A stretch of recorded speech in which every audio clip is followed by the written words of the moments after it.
Hello there and welcome back to another review. Today we're going to be looking at Teenage Mutant Ninja Turtles 2, The Secret of the Ooze. I've got my Turtles Blu-ray trilogy box set here, so I'll be getting into Turtles 2.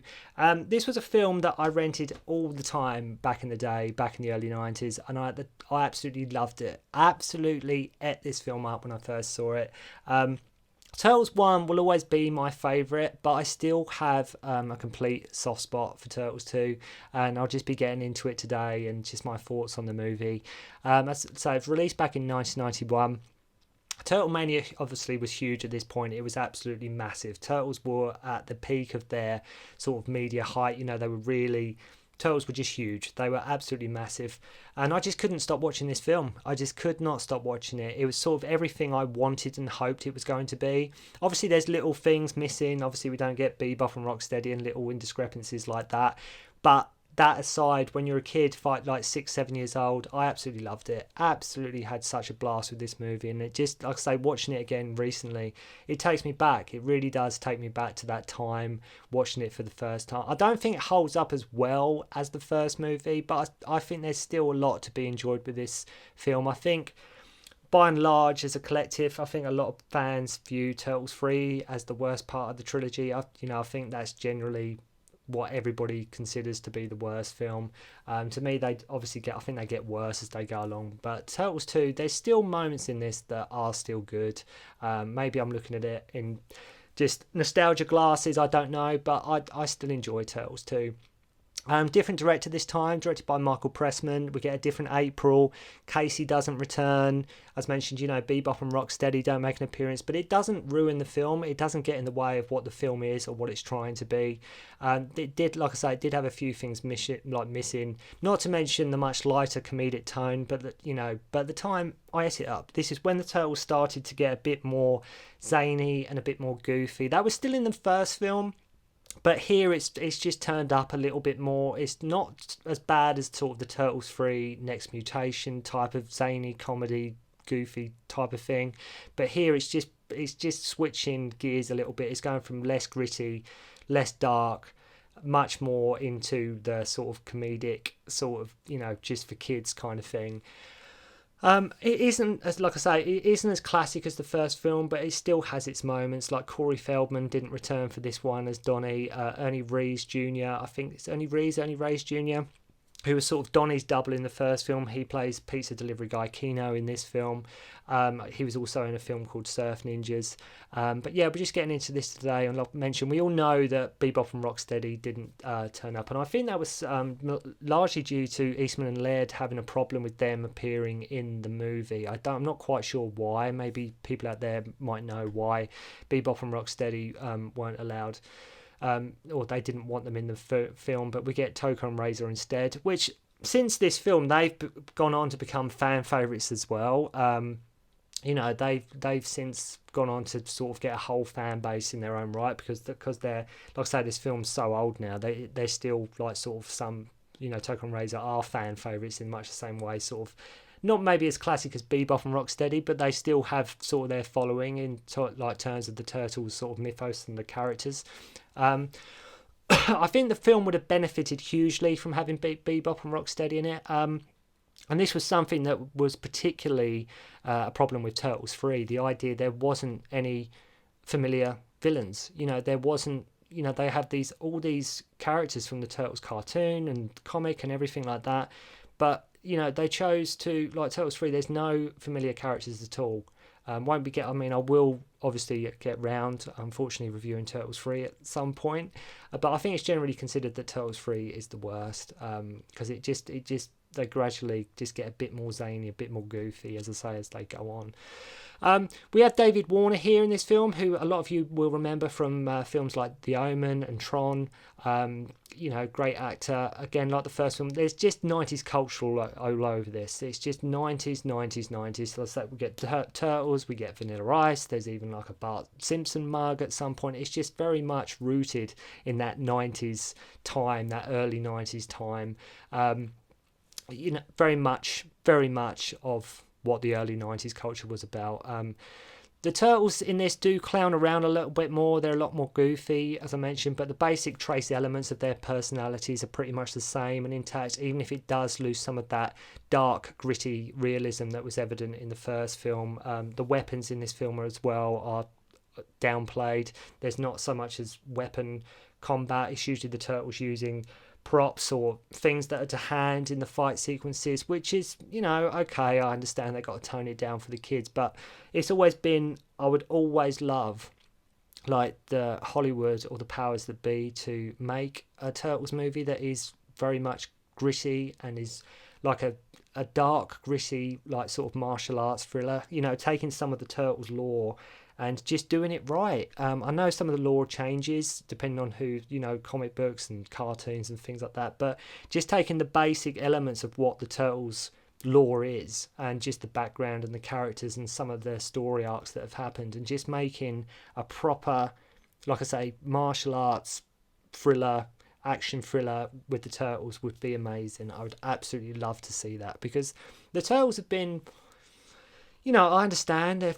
for kids and kids love the Turtles, but I would love to see sort of a mature, sort of what the first film was doing or trying to do, but just to do it sort of an updated version of that type of iteration of the Turtles. That dark, gritty thriller would be absolutely awesome. But talking about Turtles 2, film opens with this same type of shot as the first film, showing New York, but even it's done in a much brighter fashion this time. When the first film starts, there's that sort of sinister music, and we get, showing that like the foot, and there's this crime wave, and people are, being robbed, and they're taking over the city, and things aren't looking that great. It looks pretty grim. And here, though, it's very upbeat. Everybody's chilling out, eating pizza. It doesn't have that same kind of atmosphere because there doesn't seem to be any threat. I understand sort of the foot has been wiped out from the previous movie, but it's just like everybody's chilling, music's happy, everybody's having pizza, everything's fine. Then we meet Keno. He's, like I mentioned, a pizza delivery guy who, whilst out on a delivery, stumbles upon a robbery, much like April does at the beginning of the first movie. Not sure why he takes the pizza in with him when he finds these guys robbing this place, but I'm pretty sure that's not where the pizza was delivered to. But I think he just stumbles across the robbery and just takes the pizza in. I could be wrong, but he goes in, and the Turtles' entrance here, the freeze frame, is still good. It still works. It's not as classic as the first movie with the shadow, but the Turtles here, where all four of them jump in the air and it freeze frames, and you get the Turtles, the title of the movie, Secret of the Ooze, and they're all frozen in the air one shot. It still does work. Less said about the third film entrance, the better, so I will get round to reviewing the third film. But here, what they do with the Turtles' entrance, it still works with that. The way they're just held in midair. It still has that cool factor about it. Just not as cool as the first film with the Leonardo shadow up against the sewer wall. As mentioned, the fights here are a lot more goofy and not a lot of weapons involved.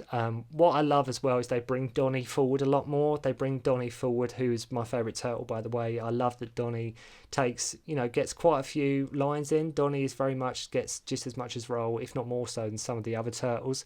We get double nunchako from Mikey, sort of Way of the Dragon style. Something like I've mentioned in previous reviews, if there's nunchucks involved, that we didn't see in the UK, because due to the ban on the UK, up till a good number of years ago now, nunchucks weren't allowed, that we couldn't see any sort of Mikey nunchako sequence. So it's great to see them intact, on this Blu-ray release.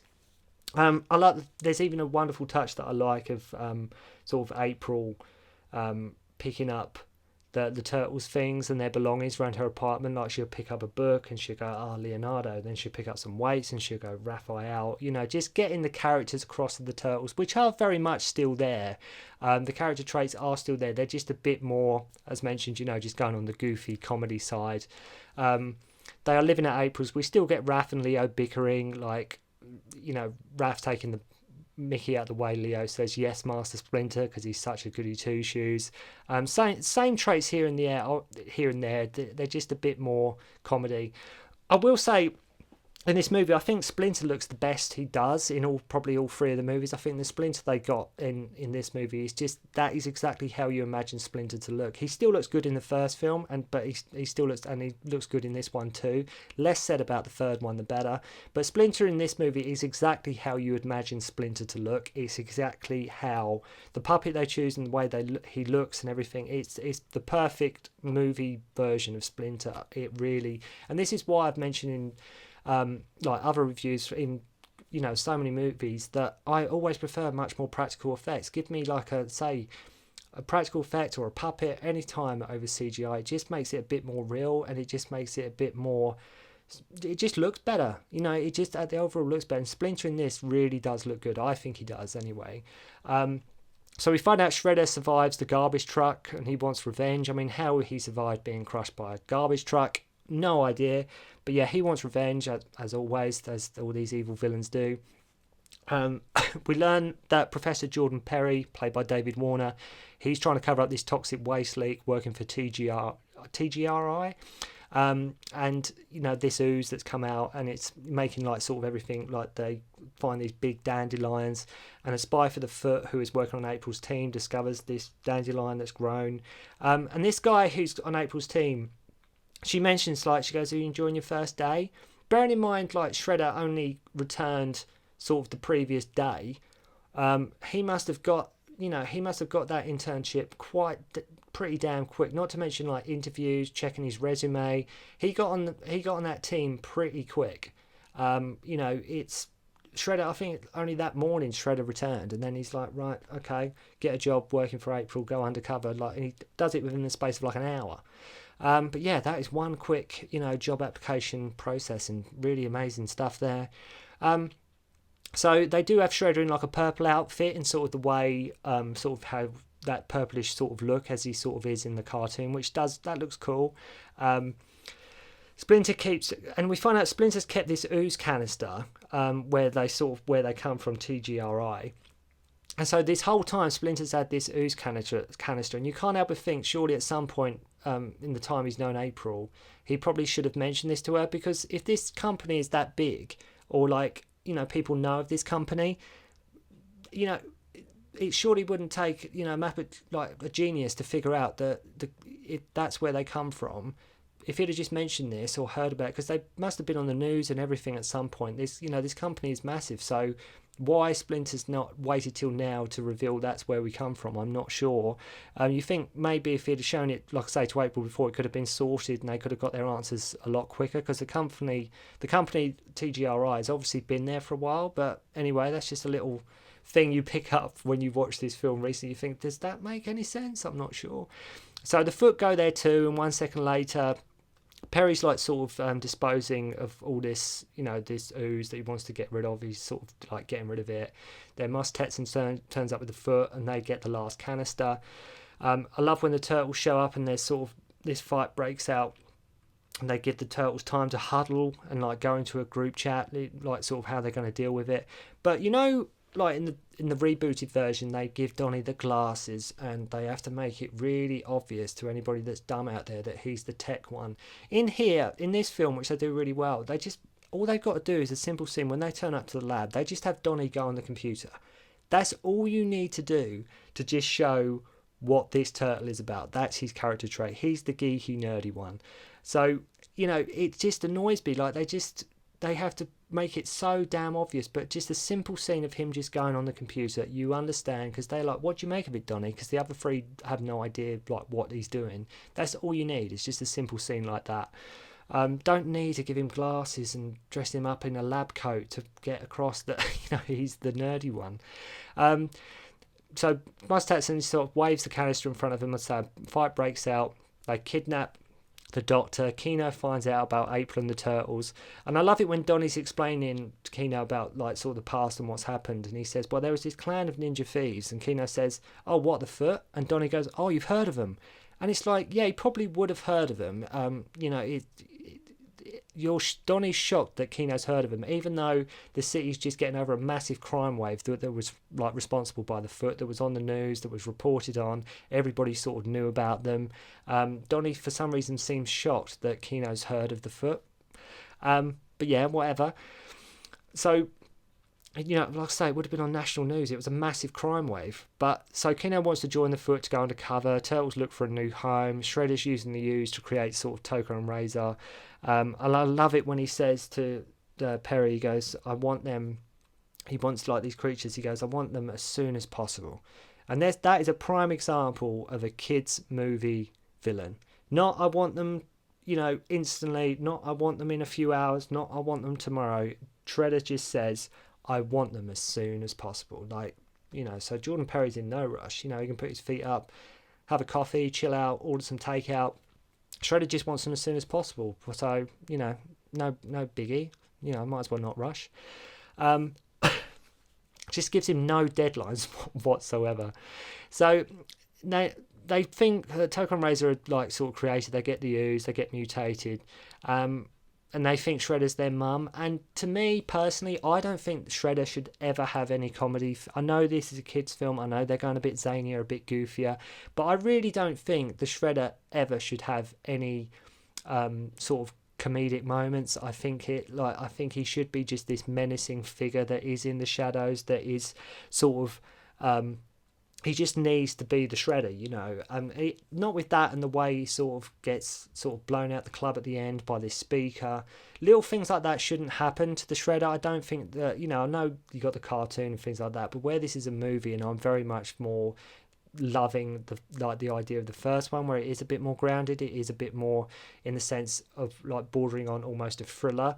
This film would with little things like these creatures thinking Shredder's their mum. It just, to me, I don't think I even found it that funny when I watched it as a kid at the time. But it, it just sort of, it makes the character less menacing. Unfortunately, it just makes he loses that sort of, that aura that makes him such a good villain when they just sort of give him all these comedic moments. Especially in the movie, not so much the cartoon, but like in the movie, I loved it when like the first one, when Shredder was just this evil figure, like this crime lord, and I just loved it, absolutely loved it.